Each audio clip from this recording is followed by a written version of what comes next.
Assalamualaikum warahmatullahi wabarakatuh. Ketemu lagi di Teras Demokrasi. Kali ini bersama Mbak Ori Wulandari. Saya manggilnya Mbak Ori. Harus Mbak. Mbak. Harus Mbak ya manggilnya. Jadi Mbak Ori Wulandari, Mbak Ori ini dulu kakak angkatan saya, Oh iya. tapi beda fakultas. Ah, Jadi zaman dulu kalau orang di era-era 96, 97, 98, zaman reformasi, Mbak Ori sangat terkenal ya. Mungkin kalau kemarin Mas Jarod tuh saya katakan dia di nomor urut 1 yang dicari sama polisi. Ini nomor urut 2 lah ya Mbak Ori. boleh lah. Selebritis pada zamannya. Selebritis pada zamannya. Oke Mbak Ori, Ah. kita di Teras Demokrasi. Sehari-hari sekarang ngapain Mbak? Sehari-hari kalau ibu rumah tangga pastilah karena saya sudah berkeluarga dan punya anak ya. Kemudian secara profesi saya advokat. Kemudian juga menggeluti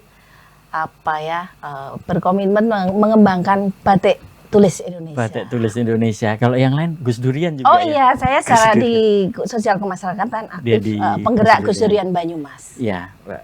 Saya langsung nanya, Mbak Ori, tahun-tahun 96, 97 ketika saya masuk, zaman segitu kan jarang yang jilbaban ya. Oh iya, iya. Ya. Masih jarang. Masih jarang orang jilbaban ya.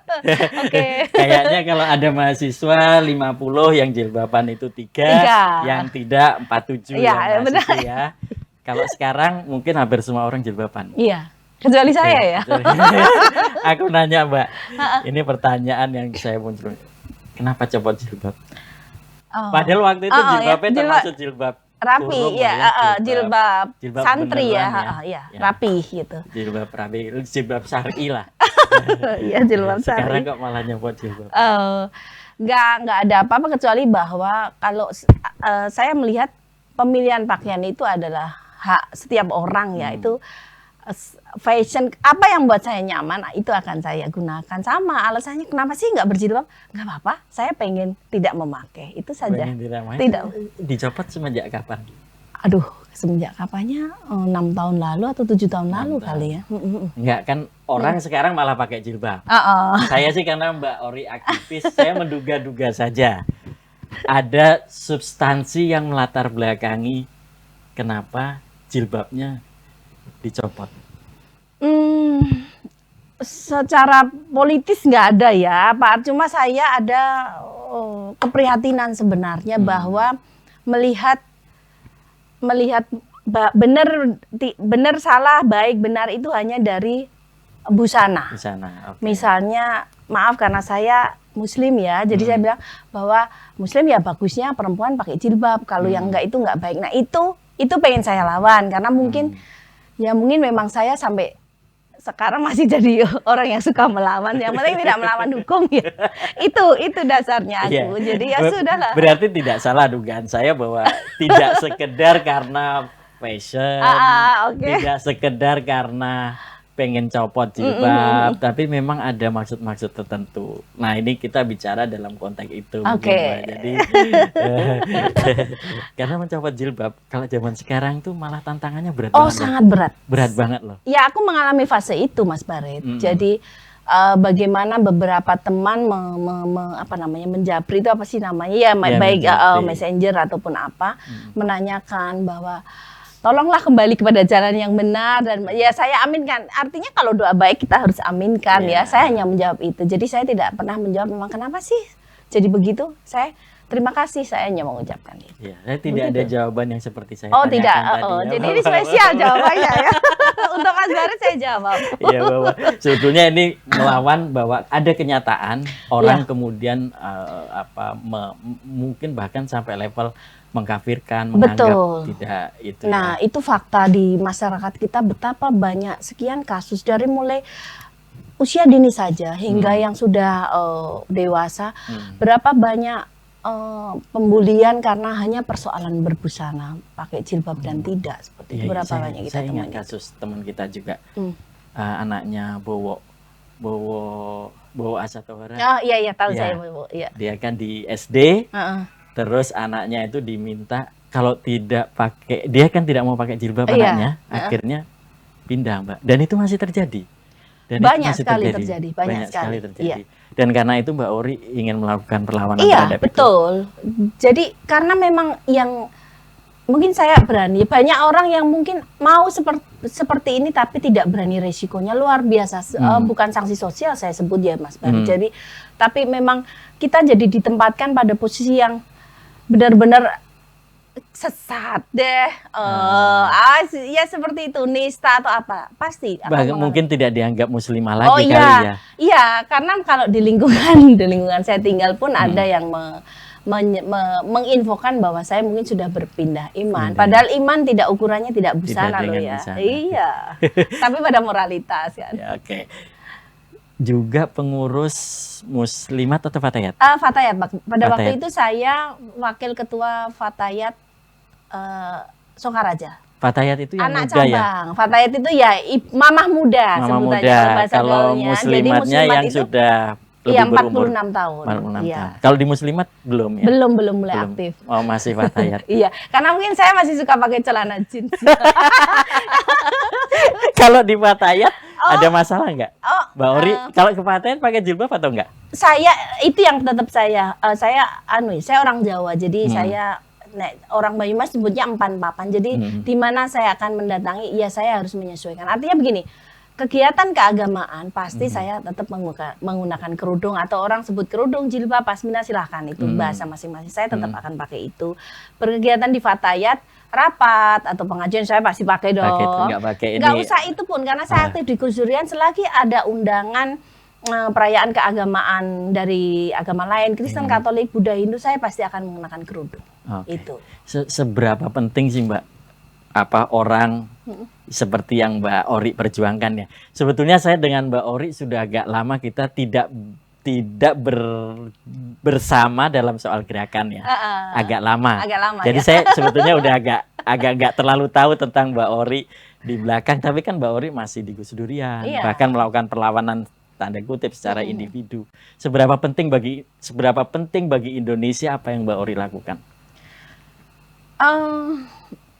Bisa jadi orang melihat nggak penting, apa sih efeknya mungkin, tapi saya melihat bahwa saya memulai dari diri saya, lingkungan terdekat saya, keluarga saya, mengajarkan anak-anak saya untuk menghormati siapapun, tidak dari agamanya, termasuk apalagi pakaiannya ya, apa sih pakaian gitu ya, tapi lihatlah dari ya saling menghargai sebagai sesama gitu ya. Saya melihat ini apa ya Mas Barit, ya mungkin nol sih, tapi bagi saya akan lebih berarti karena saya melakukan sesuatu daripada tidak melakukan apapun. Begitu. Kalau selamat Natal ngucapin? Oh, saya selalu mengucapkan. Bagi saya sangat ini, nggak usah ya banyak yang mendebat, silakan. Kalau kemudian mengajak berdebat lah ngapain? Saya menggambarkan kita itu hidup sama-sama. Kalau Anda tetangga menikah aja Anda ucapkan selamat menempuh hidup baru, semoga bahagia. Apakah dengan mengucapkan itu Anda juga jadi pengantin? Enggak juga. Jadi selagi saudaramu bahagia, kamu pantas menghormati kebahagiaannya dengan turut berbahagia.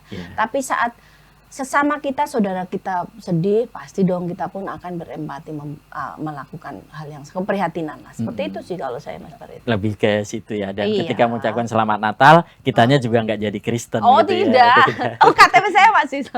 Kalau dasar agama itu KTP ya. Aduh. Oke, kita runut ke belakang. Apa yang membuat Mbak Ori berpikir seperti sekarang? Kalau saya cerita juga, kalau saya mungkin sebetulnya berpikir tentang membela rakyat tertindas, melakukan pemberdayaan itu baru semenjak kuliah. Kalau Mbak Ori itu dari masa SMA atau sudah sebagai orang yang melawan itu dari kapan?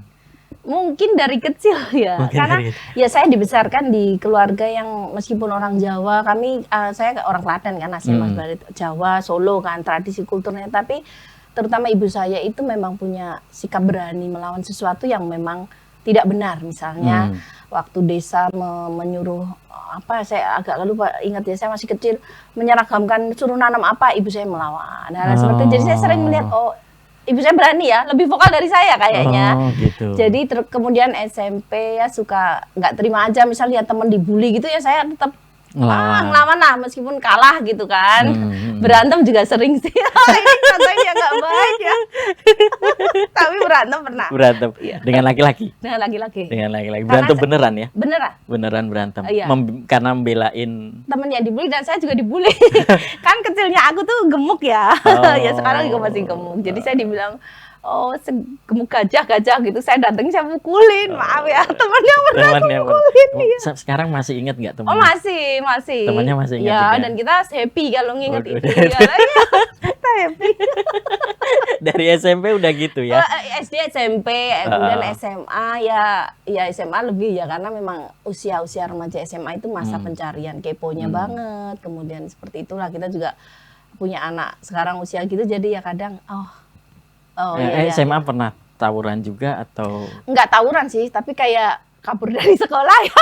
Oh, kabur dari sekolah Kalau juga. tawuran udah enggak. Ini memang ruang untuk Mbak untuk menyusun autobiografi sebetulnya. Aduh, jadi ya kabur dari sekolah. kabur dari sekolah. Berarti nakal ya, tanda kutip. Iya. Kalau aku bukan termasuk yang nakal. Ini anak-anak baik-baik. Aku enggak nakal. Iya. Dan kemudian masuk ke kampus, kenapa milih Fakultas Hukum? Masuknya kan memang aku ya meskipun mau nakal kayak mau berendal tapi ternyata masih cukup ada otaknya ya. Jadi aku masuk Unsud itu jalur prestasi. Kalau sekarang ya jalur prestasi. Kalau dulu PMDK Mas Barit PMDK. Nah, milih-milih sebenarnya awalnya mau ke FISIP tuh. Kita hampir sekampus ya, tapi itu diambil temen satu sekolah yang sama jadi nggak boleh. Aduh ya sudahlah hukum gitu kan. Tahu nggak pertimbangan saya masuk hukum waktu itu? Iyalah, aku pengen jadi hakim yang galak, gitu loh. Ya namanya anak SMA ya, wow banget kan. Aku mau jadi hakim yang galak, yang tegas. Kayaknya kalau ada orang salah nih mesti dihukum. Pikiran saat itu seorang remaja. Diterima jalur prestasinya dan masuk Fakultas Hukum Unsud. Tahun 93 ya. Kalau aku jalurnya beda sih, aku UMPTN ngambil sosiologi karena itulah yang terendah pada waktu itu. Jadi ini karena memang pinter ya. Berarti waktu itu pinter juga ya. Untuk ukuran zaman dulu. Iya, kognitifnya namanya ranking-ranking kan iya, tetap karena dia pasti aku tuh kalau nggak 1, 2, 3. Ya pokoknya begitu kelas 2, 3 tuh langsung 1, 2 turun 2, 1 lagi gitu. Memang udah pencarian. Nah, selama di Fakultas Hukum kemudian bertemu dengan jalur aktivis itu dari siapa Mbak? Kalau diingat-ingat masa dulu kan meskipun melawannya sudah dari kecil tapi pas kuliah itu siapa? Kalau disebut kelahiranku sebagai kemudian selalu di jalan mulai itu nih justru malah tidak di Unsud ya. Maksudnya begini, awal itu aku ada di Jogja lah. Kalau sekarang kayak apa sih ya Mas Barit namanya? Apa? Kalau disebut Dikpol yang kayak aku pelatihan bakti lingkungan. Iya gitu ya. Jadi Dikpolnya latihan advokasi sebenarnya. Cuma zaman Orde Baru kan dikemas sedemikian rupa supaya tidak tercium aparat dan dibubarkan kan ya itulah mengenal dari teman-teman lain, membahas mulai dari macam-macam lah kalau teori gitu. gerakan Marxisme, pasti tentang teologi pembebasan. Boleh ngomong Marxisme pasti. Boleh kan Mas Juni ya? Boleh. Tapi sudah dicabut karena itu ilmu pengetahuan, itu wawasan. Betul. Ya itu dari situ. Dari situ. Iya.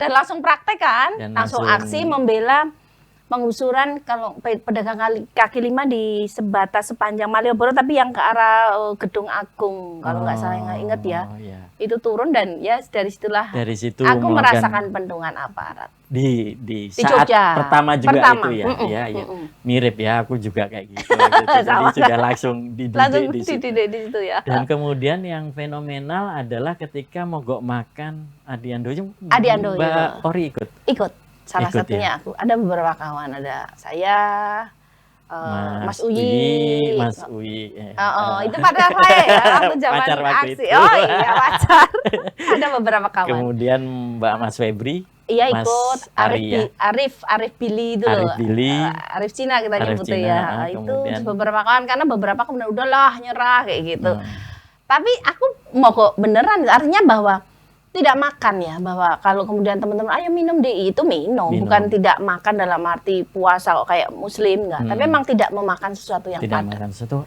Kalau nggak salah sempat Itu yang nutup itu bukan sih ya? Enggak sampai Oh yang enggak, nutup, bukan kita ya? hanya duduk Tapi di hanya tidak makan tidak itu. itu Waktu itu Adi Handoyo ya? Hakim Agung Adi Adi Handoyo Handoyo. memang. Itu kenapa Mbak?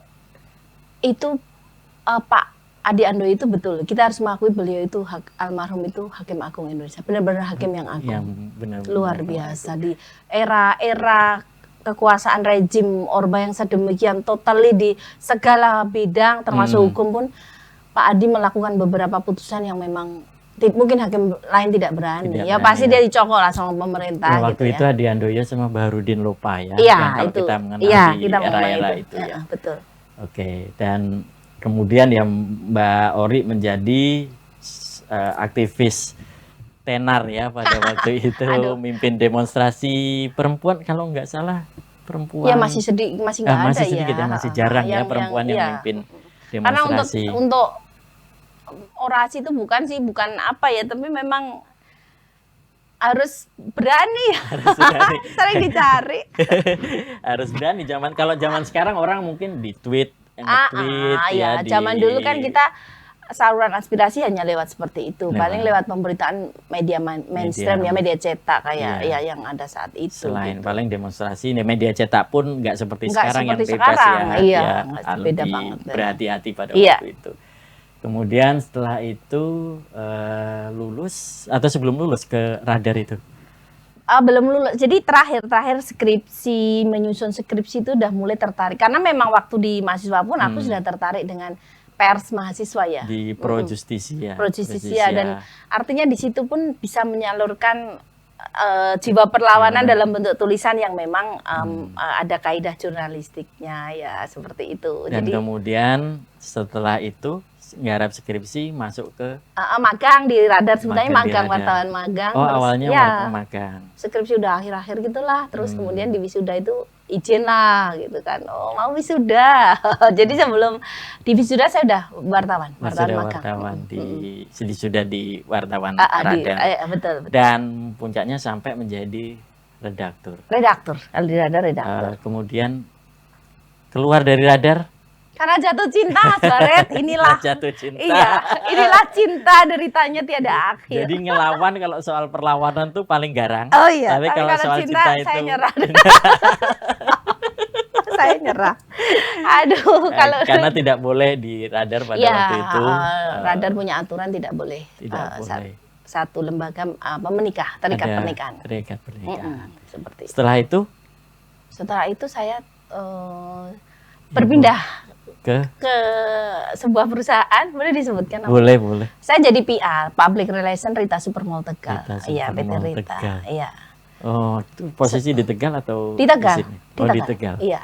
Di Tegal. 3 tahun lah saya di Tegal 3 ya. tahun. Iya. Saya nanya, Mbak, itu kan Rita Supermall, Rita Mall, orang kaya ya. Pengusaha ya pasti kaya Ya, ya. pengusaha pasti kaya. Kan aktivis. Terus masuk ke Rita. Waktu itu ada pergolakan nggak?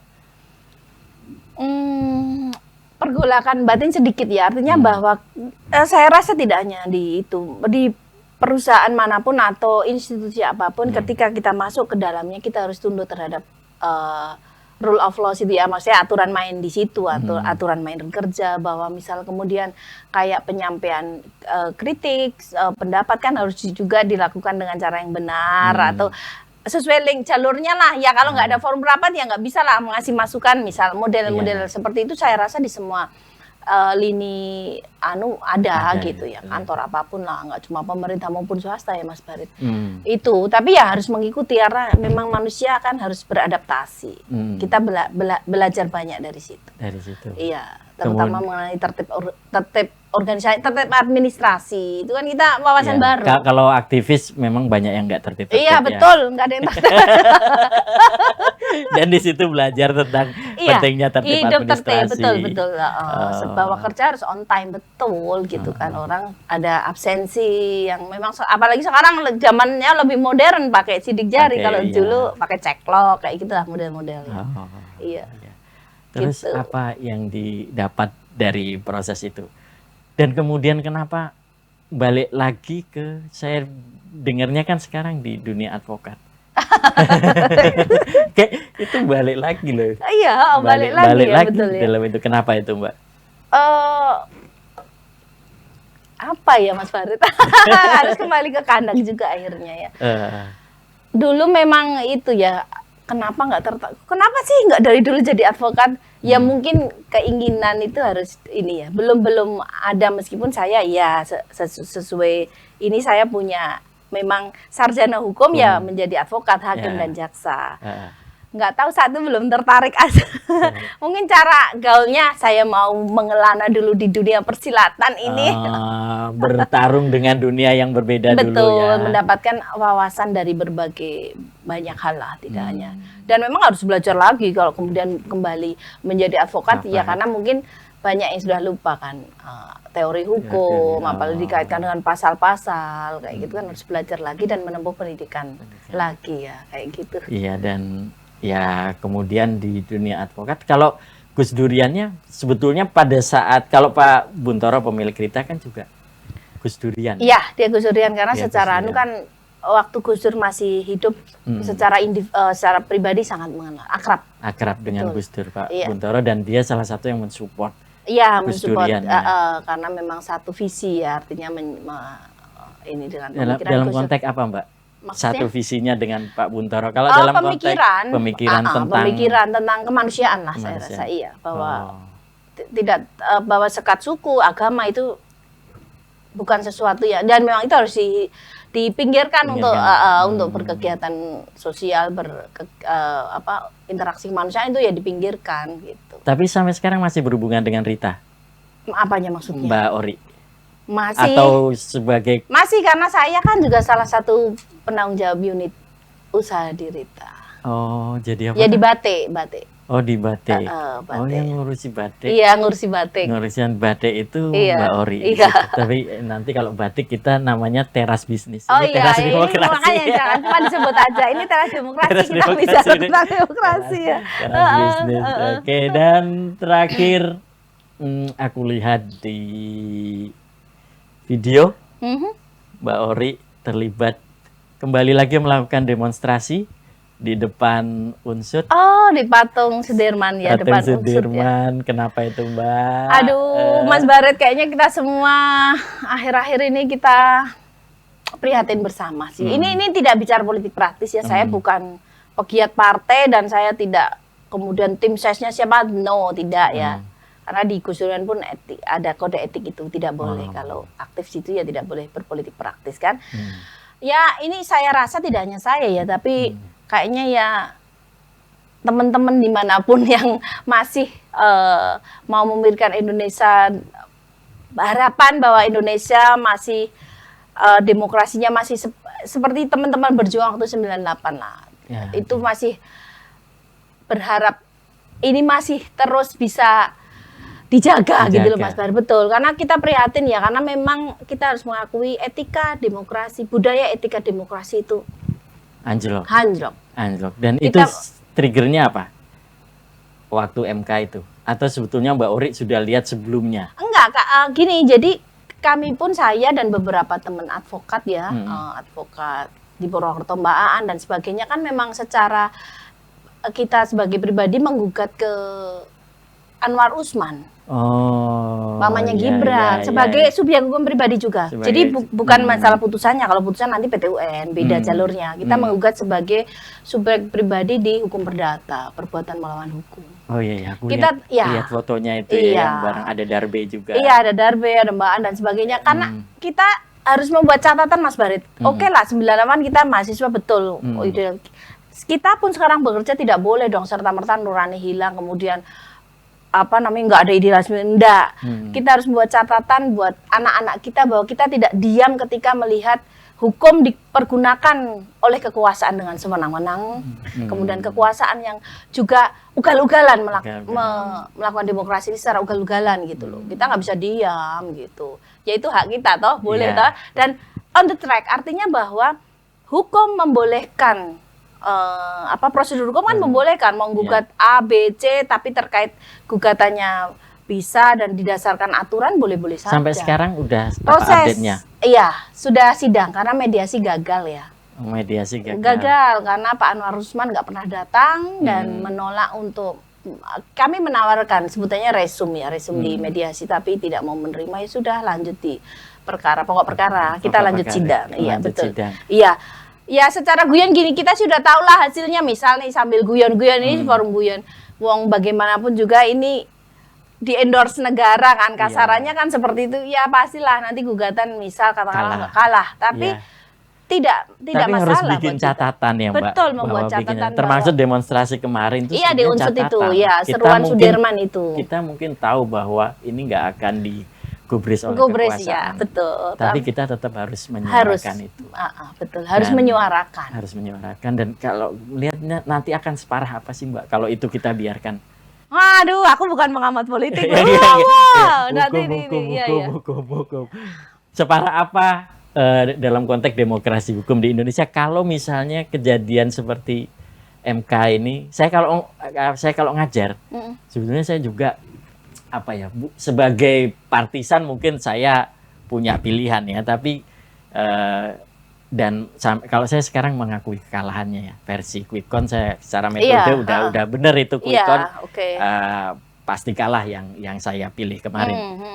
Tapi dari sisi bahwa ada poin-poin yang penting yang perlu kita beri catatan, dan itu menurut kalau secara sosiologi saya bilang ke mahasiswa atau ke teman-teman gerakan bahwa nanti kalau ini kejadian ini terulang, berarti kan penguasa bisa sewenang-wenang bikin kebijakan. Ya. Nah, itu yang kita takutkan. Iya, kalau dalam konteks hukum nanti semengeri apa sih kalau itu terjadi? Contohnya di kemudian hari.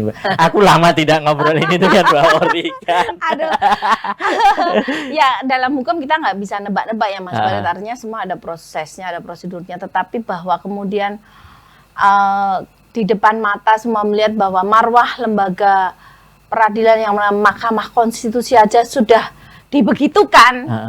Lalu kemudian masyarakat ini, rakyat ini mau mencari keadilannya seperti apa? Karena kalau putusan MK itu kan erga omnes sifatnya. Jadi dia mengikat seluruh warga negara. Beda kalau kemudian saya menggugat Mas Bayu, ini cuma misal loh.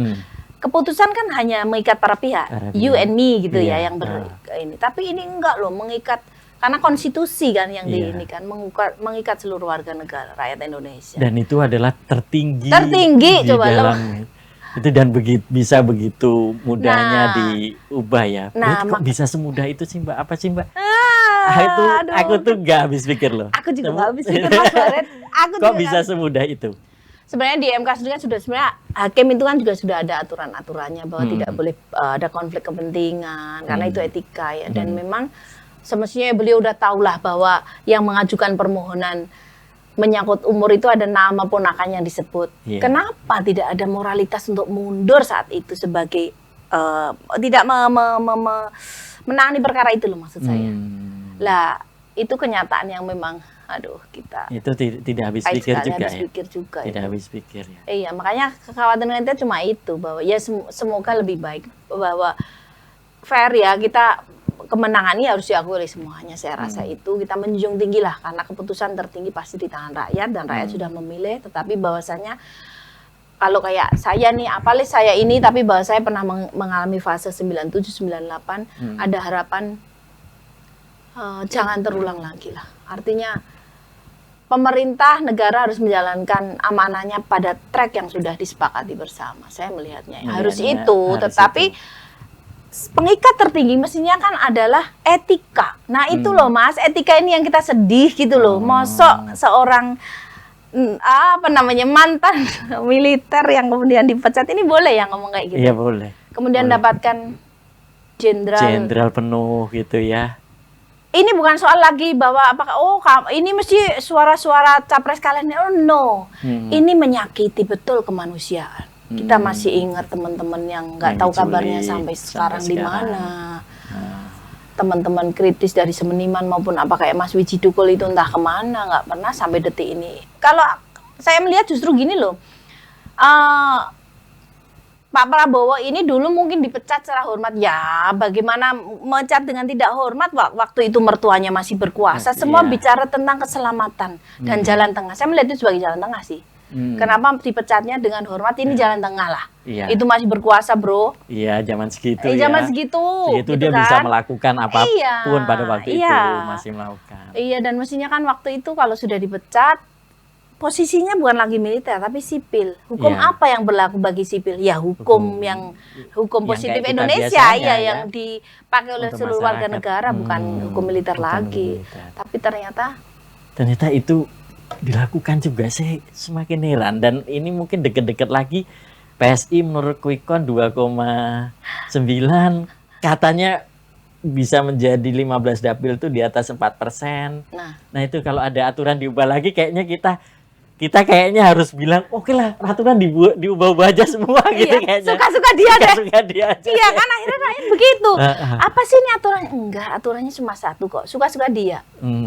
Itu masyarakat nanggapi seperti itu, Mas. Iya, Itu. dan ini memang benar-benar seperti menyakiti Iya. masyarakat ya, setelah MK kemudian ini jenderal Iya. penuh, jangan-jangan nanti ada kebijakan apalagi gitu ya yang Ditambah juga fakta di masyarakat bahwa harga-harga naik. Orang boleh saja bilang, lah sudah biasa dong mau lebaran kan begitu. It's okay, tapi beras terjelek kualitasnya. Saya beli itu sih soalnya cari yang murah, saya 15.500 hanya dapat IR, dan itu kondisinya bisa dilihat di dapur rumah saya. Saya sih orangnya nggak gengsi ya. Faktanya emang saya beli beras itu ya. Iya. Kalau kemudian beras yang lebih medium kan 18, 19, 20. Seorang kawan malah bilang bahkan kayaknya 22. Tadi saya lihat harga ayam 39 per kilo. Ya, kalau di padahal biasanya pasar 31. di kayak penduduk yang terima sudah 40.000 Mas Barit sudah. sekilo. Telur 31.000. Iya. Di yang grosir lah. Kalau mungkin nanti warung kecil ya, karena orang usaha ya harus ambil untung, itu hal yang normal kan dalam hukum bisnis kan. Ya, akhirnya mungkin jadi 32, 34. Jadi berarti Ini fakta loh. Jangan-jangan situasinya memang gawat juga ya. Ya, disebut gawat saya nggak mau bilang lah, nanti aku ditangkap polisi lagi, Mas. ini di kaki saya, ini di paha kiri. Ya kalau boleh ya nanti jadi pornografi. Di paha kiri saya ini memang ada luka 4 jahitan, dan kalau ditanya anak-anak saya akan bilang bahwa memang saya waktu itu 97 kayaknya ya, Mas Bal. Di Jogja itu ibumu ini digebuki tentara dan polisi. Saya ingat saya tentara terakhir itu yang menggebuk saya sampai jatuh. Ya itu buat pengingat bahwa ya itu jangan sampai terjadi lagi negara represif seperti itu terhadap suara-suara kritis masyarakat. Betul. Iya. Dan itu berbahaya banget sebetulnya ya, Betul. kalau kita ngomong mengkritik tiba-tiba kita ditangkap. Tapi kalau ini ya moga-moga jangan sampai terjadi. Jangan sampai ya. Tapi sekarang modelnya lain, Mas Barit. Iya, Sekarang gini, nggak ditangkap tetapi kemudian kelompok lain akan kemudian menggunakan jalur hukum untuk menggugat. Ya, yang saya bilang tadi tidak masalah, tetapi menjadi tidak sehat ketika semua kritikan, semua suara kritis kemudian digugat kayak gitu loh. Iya. Bahkan mungkin di-doxing ya, buat orang-orangnya kita diungkap kejelekan-jelekan, dan semua manusia kayaknya ada jeleknya, dan iyalah kalau pasti. diungkap, kan mesti ada juga. Dan nah itu yang sering terjadi, mulai terjadi seperti itu. Kalau saya betul itu Pak, ada tracknya, ada prosedurnya, boleh dibolehkan oleh aturan, tetapi kan mengancam juga kan kalau seperti itu. Gitu. Iya. Dan itu semenakutkan itu ya.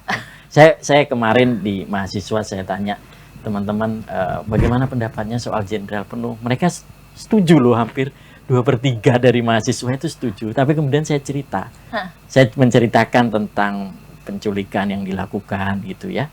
Dan baru kemudian mereka mikir, oh, sebahaya itu ya Pak, mereka gitu. Iya, karena generasi sekarang tidak mengalami fase itu ya.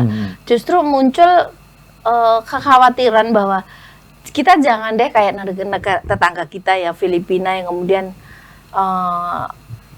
proses sejarah demokrasi yang kemudian dipelipir untuk dihilangkan kan, untuk ini kan. Harapan kita jangan sampai seperti itu Mas Barit, jangan sampai terjadi. Karena memang generasi yang lahir jauh setelah kita ya, era-era 2000-an kan tidak mengalami langsung, dan kemudian mungkin dari segi wawasan ya tidak mendapatkan itu dari informasinya tentang beberapa kejelekan-kejelekan zaman Orde Baru, dan mereka juga tidak ngalami, tidak seperti Mbak Ori yang ngalami loh. Sampai sekarang membekas ya. Ada bekasnya, kalau saya ada bekas fisik yang bisa ditunjukkan. Bisa mengingatkan bahwa itu.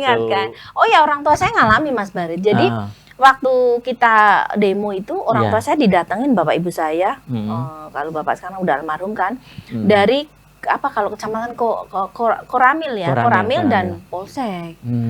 Kalau saya pulang gitu kan mesti aku tuh pulang ke rumahku dari tempat bis turun itu jalan kaki, jadi Iya. lewat depan Polsek pasti akan pulang ya, jangan demo ya, itu sambil guyon om polisinya waktu, tenang om, saya gitu kan. Saya ingat betul, ibu saya didatengin untuk mengingatkan, udahlah suruh kuliah aja. Iya, dari Koramil didatangi. Jadi itu kenangan juga ya. Nggak tahu kalau sekarang demo gitu nggak didatangi sih kayak.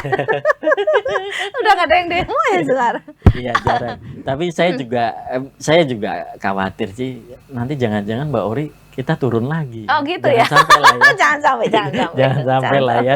Makanya kita harus benar-benar jaga ini untuk biar gimana agar kita tidak perlu ngalami demonstrasi kemudian dipukul, kemudian hilang atau bahkan mungkin ada yang mati ya. Iya, semoga tidak, dengan catatan negara mau mendengarkan aspirasi apapun dari masyarakat, itu dia.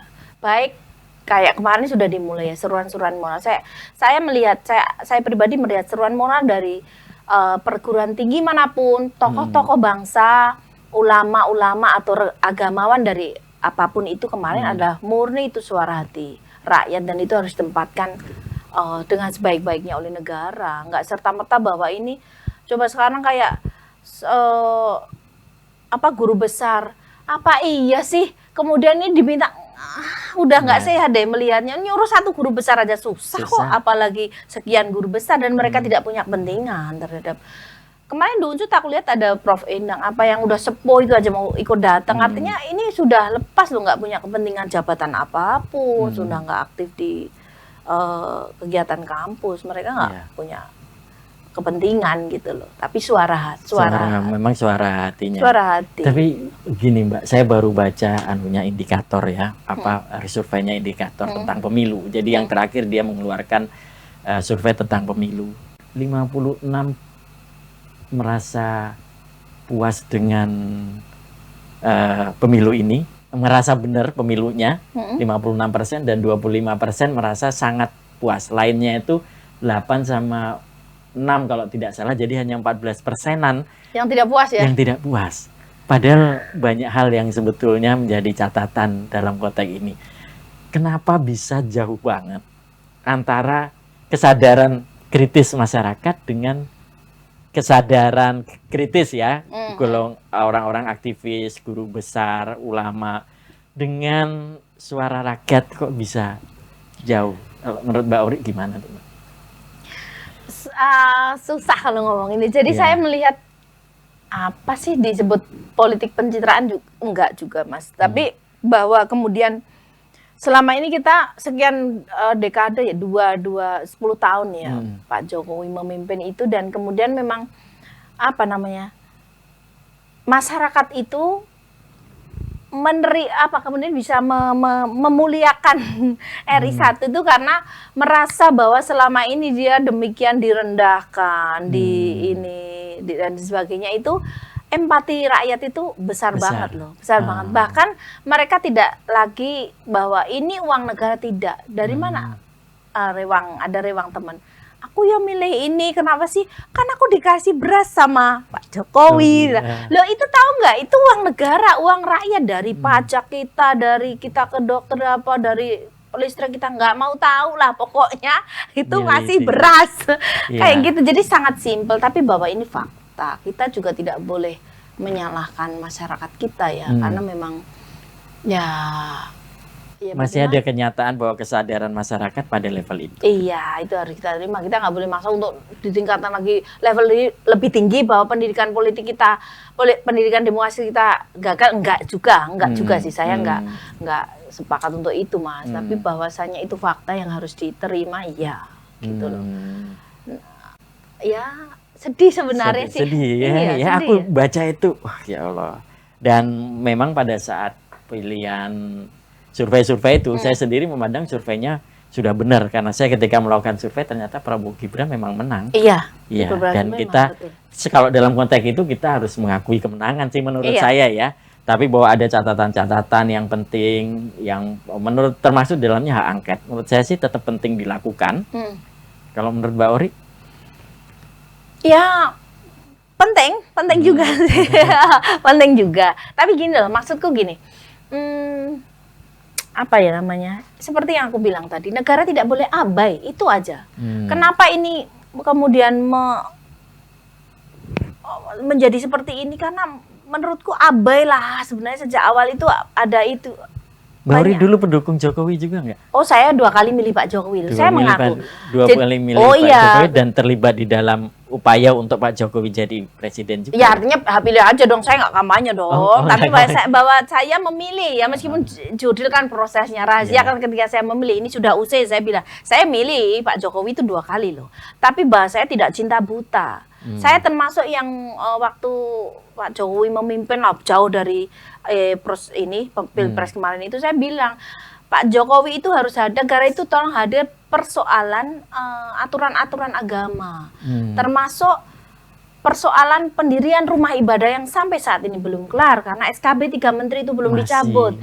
Nah, harus berani dong. Regulasi kita itu kadang masih seperti itu, Mas Barit. Selagi itu tidak, sampai kapanpun teman-teman dari non-Islam ya, mau Kristen, Katolik, Buddha, Hindu akan menemui kesulitan karena ada aturan harus 60 kakak menyepakat, harus ada 60 kakak jemaat.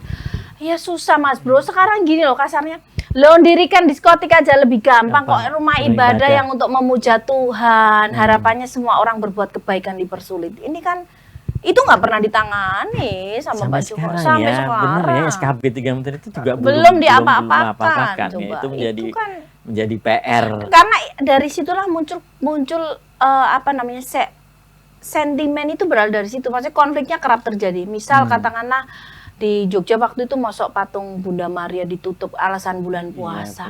Ini di tanah siapa? Kenapa sampai mosok ibadah kita iklan ya? Nggak ada iklannya, ini kita close saja.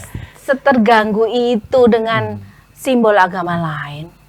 Oh gitu. Iya, itu pada saat tahun 2021 kalau 2021. 22 kali. 22 belum lama. 2022. Iya baru kemarin ini. Baru puasa kemarin ya, itu dikerudungi. Orangnya ngomong kita sudah bersepakat memang kita tapi kan itu sebetulnya nggak gitu. Nggak gitu, pasti mereka juga nggak gitu. Mereka sebetulnya merasa teraniaya juga. Teraniaya pasti, tapi memilih jalan tengah ya sudahlah, kalau ini itu ditutup buat apa? Karena untuk melawan pun akan susah kan. Mereka bicara mayoritas sih. Kalau yang idealnya itu seperti apa Mbak? Kalau misalnya ingin bangun tempat ibadah, menurut Mbak Ori? Menurut saya sih ya sebenarnya semua tanah di atas negara Republik Indonesia mestinya boleh untuk semua agama yang sudah di ini ya. Kita jangan ke depan, saya sih berharap masyarakat kita semakin ini, jangan kaget bahwa kita juga punya saudara Bahai itu ada sekian ratus ribu, itu harus kita lihat bahwa mereka juga butuh tempat ibadah. Kita kan mengenalnya yang sudah diakui pemerintah. Lah kalau yang nggak diakui kemudian mau dianggap sebagai subversif kan nggak juga loh. Ini agama loh, di dunia ini ada banyak sekali agama. Cuma di Indonesia kita mengenal baru 6+1 penghayat dengan berbagai kultur setempat masing-masing, ada Sunda Wiwitan, lokalitas lah ya gitu. Iya. Sabtu Palon dan sebagainya seperti itu. Artinya begini, tanah di negara Republik Indonesia ya memang kalau boleh sah-sah saja. Saya berharap regulasi itu begitu. Cuma aturannya adalah tentu saja mengenai tanah itu milik siapa itu sudah sangat umum ya, sangat lazim bahwa tanah harus ber-SHM dan sebagainya, bukan tanah sengketa apalah kayak gitu kan. Tapi nggak perlu harus. Nggak perlu lah harus. Kemudian, nah ini yang berat adalah persoalan IMB. Perlukah bahwa persetujuan tetangga kanan kiri ini yang berat sekarang? Loh aku nggak setuju. Kalau aku dengan senang hati kok sebelah saya itu untuk pura, untuk gereja, saya lebih merasa terberkati, banyak orang berdoa di situ dengan cara masing-masing. Padahal bangun musola setiap pom bensin aja boleh tanpa izin. Nah itu loh, kita masih diskriminasi itu. Makanya kalau agak ini saya orang Islam, coba berapa sih sebenarnya? Mau saya pengen tanya loh, musola atau masjid itu pakai IMB nggak berdirinya? Iya. Belum semua, artinya sudah mulai ada sadar hukum mengajukan karena itu untuk administrasi daerah semua mewajibkan itu sih Mas Baris. Tapi seramai itu nggak harus izin seperti di pertemuan RT ketika mendirikan musola kan nggak juga kayak enggak. Kalau ini kan aduh ini sampai kapan? Kayak gini. Karena undang-undang dasar kita aja menjamin kebebasan beribadah loh. Tetapi Indonesia itu kadang masih begitu. Hukum utamanya aja mengatur tapi di bawahnya tidak sinkron dengan harusnya turunannya undang-undang kayak kepres, kemudian surat edaran, apa SKP atau apa itu kan mengikuti esensi yang utama ini dong. Pancasila UUD 45 selesai sebenarnya. Tapi ini membedakan sendiri kan yang terjadi seperti itu. Aku jadi ingat pas LPPSLH mendampingi di Brebes dan di Banyumas. Waktu itu kita makam, Pak. Jadi penghayat tidak bisa dimakamkan karena ditolak oleh warga karena makamnya itu dianggap makam muslim ya? Ya, wakaf. Tanah wakaf. wakaf dan dianggap wakaf itu harus muslim. Iya kan? Dan pada waktu itu sebetulnya dari pihak penghayat saya juga pernah urunan untuk tanah itu memperbaiki membuat ini tapi dia tidak bisa dikubur. Nah, hanya karena dan itu masih banyak terjadi Mas Barit. Alasannya ini makam muslim atau kemudian tidak disebut di labelnya tetapi bahwa ini yang dikubur di sini orang-orang muslim. Betapa kita sebenarnya sangat tidak harkat kemanusiaan kita itu udah nggak ada dengan menempatkan jenazah loh ya ditolak, bumi aja menerima semua, jangankan manusia ya. Hewan apapun kan kita kembalikan ke bumi. Nah, iya, makanya ini manusia loh, setara dengan kita diperlakukan seperti itu. Itu yang masih memang menjadi keprihatinan bersama ya. Iya. Makanya. Dan Mbak Ori masih tetap aktif di Gus Durian itu memang satu pilihan ya, memang mengagumi juga. Ya, pasti mengagumi Gus Dur ya, perjuangan Gus Dur, nilai-nilai moral yang diajarkan Gus Dur memang. Kalau di Gus Durian jadi pengurusnya di apa? Jadi kalau di Gus Dur ada sih koordinator ya, anak muda lah. Cuma kalau kayak saya ikut lah. Kalau di Gus Durian tuh nggak ada pengurus secara itu ya Pak, koordinator. Kalau kayak saya itu disebut penggerak, artinya yang memang aktif di situ gitu Mas Barit. Ya karena saya suka, karena begini loh, perjumpaan itu sangat kita perlukan. Artinya kenapa antar umat, antar etnis itu karena ada sakwa sangka. Sejatinya karena tidak pernah melakukan perjumpaan. Ketika melakukan perjumpaan, orang akan tahu, oh ternyata aku dan kamu itu sama ya. Kalau tempat ibadah itu semua indah Mas Barit, kalau saya mau bilang. Jadi kenapa kemudian orang masih mengutuk pendirian gereja misal, tidak mau menerima ada pura, padahal semua tempat ibadah itu indah. Kita di masjid bisa tenang damai sama. Saya muslim tapi masuk pura gitu, masuk vihara, oh iya tenang damai, bersih pasti semua.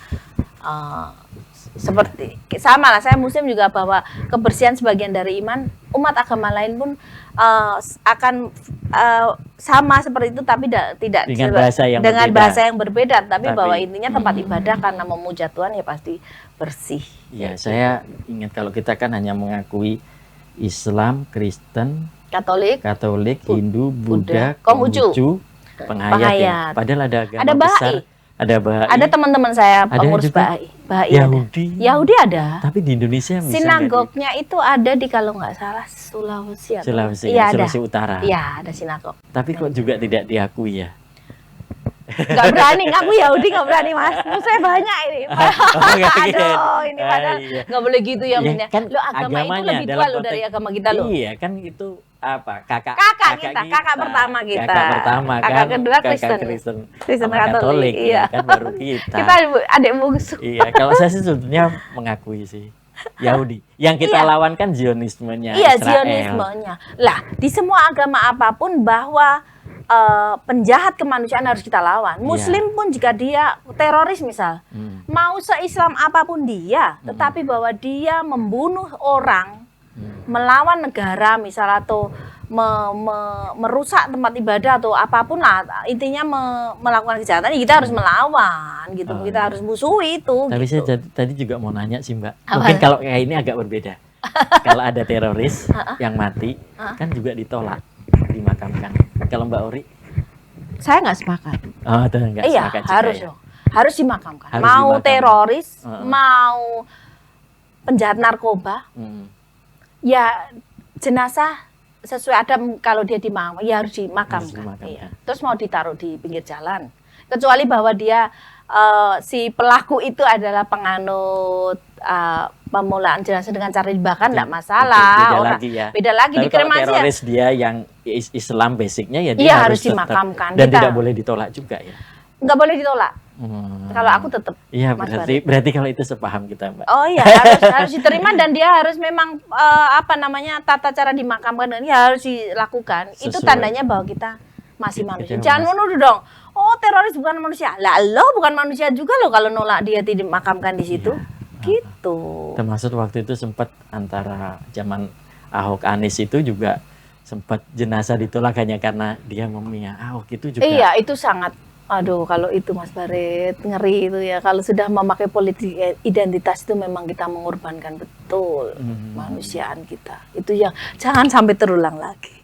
Jangan sampai politik kita lawan politik identitas ya. Untung pemilu yang sekarang Ini clear. relatif tidak menggunakan itu tidak ya. menggunakan itu ya. Ya, iyalah, enggak. Tapi di endorse negara Mas. Yang satu itu Mas. Kita Prediksi kalau Prabowo Gibran 5 tahun ke depan menurut Mbak Ori gimana? enggak berani prediksi. Aduh, ini tanyanya sama politisi Banyumas. Mas. Dia mungkin dalam konteks kehidupan keagamaan, dalam konteks kehidupan toleransi beragama, mungkin dari sisi itu atau dari sisi lain juga Mbak Ori. Kalau melihat track record Prabowo Gibran sih, aku masih Mas Arni untuk kehidupan keagamaan masih ya ada enggak terlalu inilah Ya, mereka cukup welcome terhadap perbedaan. Artinya Gibran pun kan dia dibesarkan di Solo. Solo itu harus kita akui kulturnya sangat kuat menyangkut keberadaan Tionghoa, agama lain itu masih saling menghormatinya masih banget. Meskipun juga iya dari sana ada pesantren yang keras ya di wilayah situ. Tapi bahwasanya kultur keberagaman sudah ada di Solo dari sudah sisi lama. itu bahkan Gibran sempat waktu jadi wali kota dia bikin sahur di pinggir jalan. Sesuai tema Natal, ya. Kalau Natalan dia bikin itu, kalau Imlek pas Konghucu hari raya dia bikin lampion macam-macam. Ya, artinya kalau itu saya tetap berarti tidak terlalu mengkhawatirkan. Tetapi yang lebih itu ya namanya khawatiran boleh-boleh saja, tapi semoga tidak. Kita mengharap esok lebih bagus semuanya lah, meskipun saya nggak milih itu gitu. Tapi bahwasanya latar belakang Prabowo ya itu yang kita semua lah. Aku rasa bukan cuma saya ya. Ada kekhawatiran represif negara akan muncul lagi, akan ada lagi. Tapi itu kekhawatirannya di sisi itu kan, itu.